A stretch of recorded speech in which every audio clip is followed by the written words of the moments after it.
बिस्मिल्लाहिर्रहमानिर्रहीम। अस्सलाम वालेकुम। Welcome to a new lecture. इसके अंदर हमने जो चैप्टर नंबर 3 था, डोमेन 3, क्योंकि वो 3.7 एक्सरसाइज तक ख़त्म हो चुका है, अब उसके बाद उसकी रिव्यू एक्सरसाइज है। आज से हम प्रॉपर रिव्यू एक्सरसाइज जो पूरा चैप्टर है उसको रिव्यू करेंगे, लेकिन क्वेश्चन नंबर 1 सिर्फ इसी लेक्चर के अंदर हमने आज डील करना है, रिव्यू एक्सरसाइज का, जो कि है एमसीक्यूज यानी मल्टीपल चॉइस क्वेश्चंस हैं। इसमें ऑप्शंस दिए हुए हैं आपको 4, इसमें से एक राइट ऑप्शन आपने सिलेक्ट करना है। सबसे पहला जो क्वेश्चन है उसमें लिखा हुआ है 4 options are given against each statement in circle the correct one. If a right angle triangle A B C, यानी ये एक ट्राइंगल है, ठीक है, और ये कौन सी है, राइट एंगल्ड है ऐसे, और जो सी पॉइंट है इसके ऊपर 90 डिग्री का एंगल बन रहा है, ये लिखा measurement angle C 90 degree. Then C is called, इसके सामने ये सी होगा, अगर इस कैपिटल ए है इसके सामने वाली साइड ये स्मॉल ए होगा। अगर इस नुक्कर का नाम, आप कोने का नाम बी रख देते हैं, तो इसके सामने वाली जो साइड होगी उसका नाम स्मॉल बी होगा। ये एंगल है बेसिकली कैपिटल, ठीक है। तो कहता है कि जो सी है, जो सी के सामने छोटा सी है, जो लेंथ है वो बताएं उसका नाम क्या होगा, ठीक है। बहुत ही सिंपल सा है, हाइपोटेनियस कहते हैं इस चीज़ को। ऑप्शन नंबर बी इसका राइट ऑप्शन है। बेस, बेस तो नीचे वाली होती है ये वाली, हाइपोटेनियस सी होगा। परपेंडिकुलर बी है, और वर्टेक्स इसमें 3 है, ए बी और सी। खैर, इसका जो राइट ऑप्शन है वो है हाइपोटेनियस, जो स्मॉल सी है वो हाइपोटेनियस है। If the in a right angle triangle A B C, अगर सी जो 90 डिग्री का हो, फिर जो angle A is the base of angle, then B is called A. अच्छा, मतलब ये कह रहा है, इसको थोड़ा सा शक्ल को चेंज करता हूं मैं,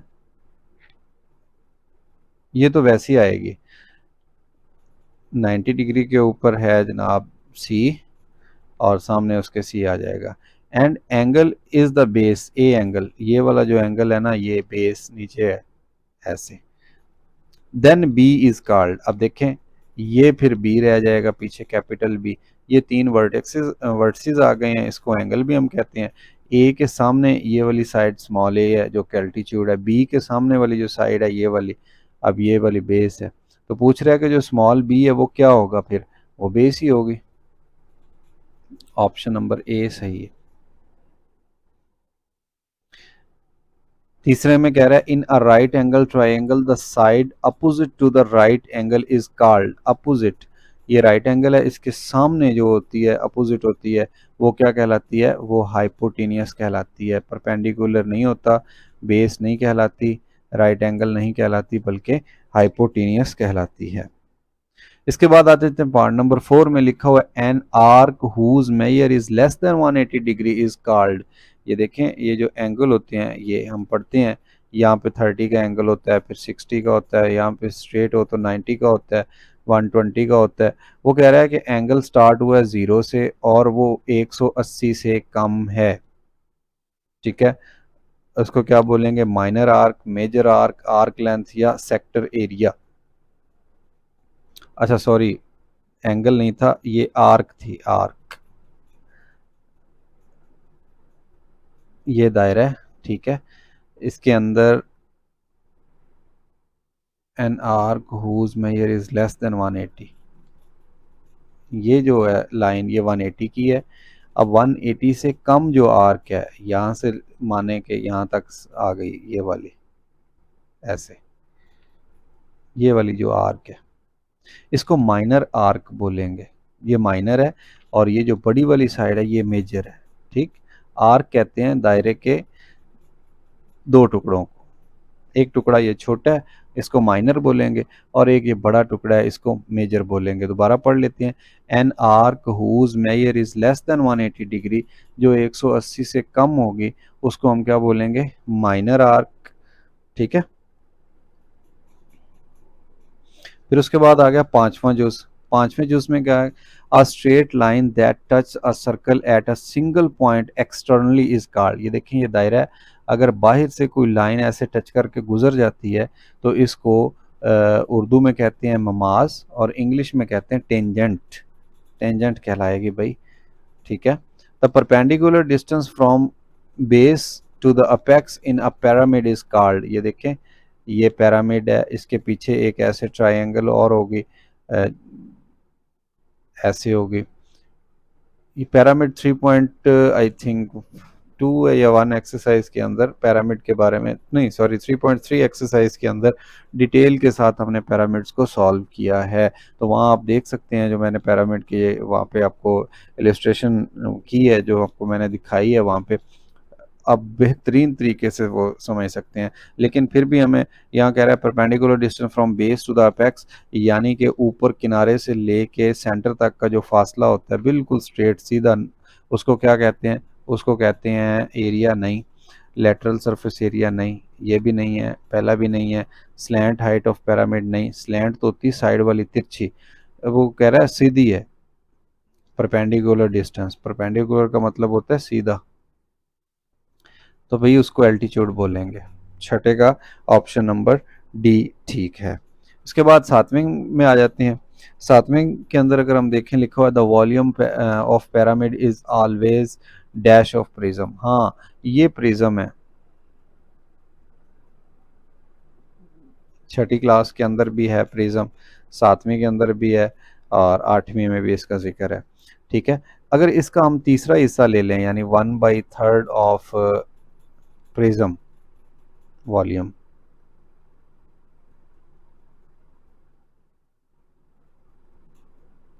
ठीक, ये क्या कहलाएगा, ये पिरामिड जो होती है उसका वॉल्यूम बन जाएगा।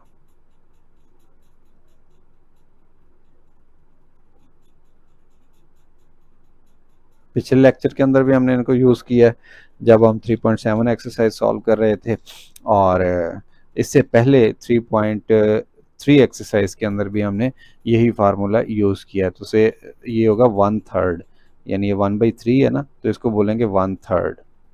Surface area of square pyramid is, अब जो स्क्वायर पिरामिड होती है उसके देखिए आप, ये एक स्क्वायर है, ठीक है, इसके ऊपर एक पिरामिड बन गई, ये ऐसे, ये पिरामिड। अब इस पिरामिड का जो एरिया है वो हमसे पूछ रहा है surface area of square pyramid क्या होगा। अब इसका सरफेस एरिया एक तो बेस एरिया, ठीक है, ये वाला, लंबाई ज़रब चौड़ाई, ये देखें सब में लिखा हुआ है बे area of the base, base area, area of the base, base area, तो इसका तो मसला ही नहीं है। ऊपर वाली क्योंकि अब इसकी जो लंबाई है चौड़ाई है एक जितनी है, तो जो ट्राइंगल्स ऊपर बनेंगी, ये वाली जो साइड्स बनेंगी इसकी, ये सारी एक जितनी होंगी। अब कितनी है, एक ये है, एक इसके पीछे है, दो साइड होगी, एक राइट साइड पे है तीन, एक लेफ्ट साइड पे है चार, तो चार से मल्टीप्लाई किया हुआ कहाँ पे, एरिया ऑफ फेसिस। तो ये option number A is right option. उसके बाद आ जाते हैं volume of pyramid. Base area नहीं, 1/3 base area plus height of pyramid नहीं, 1/3 base area into height of pyramid, yes. Volume of pyramid ये इस चीज़ के इक्वल होता है, स्लैंट हाइट नहीं होती बल्कि सिंपल हाइट होती है, और बेस एरिया का इन दोनों का जो प्रोडक्ट होता है उसका 1/3 होता है, यानी 1/3 आता है साथ में।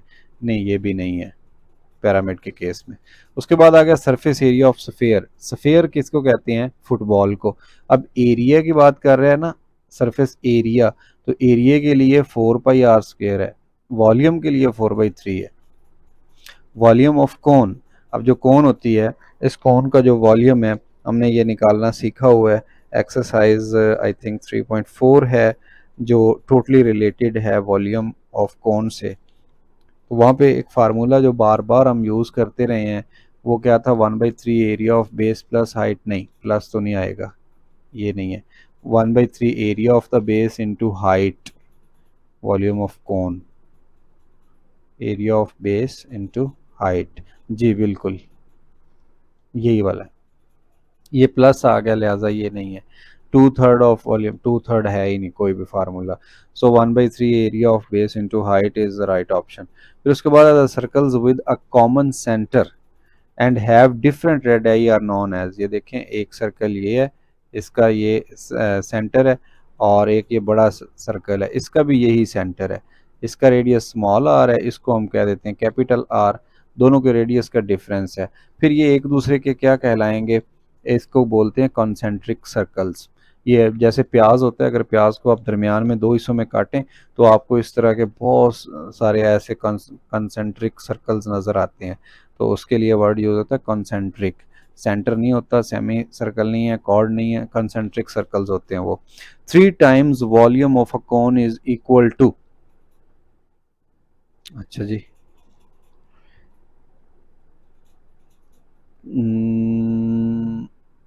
3 times ऑफ वॉल्यूम ऑफ कोन।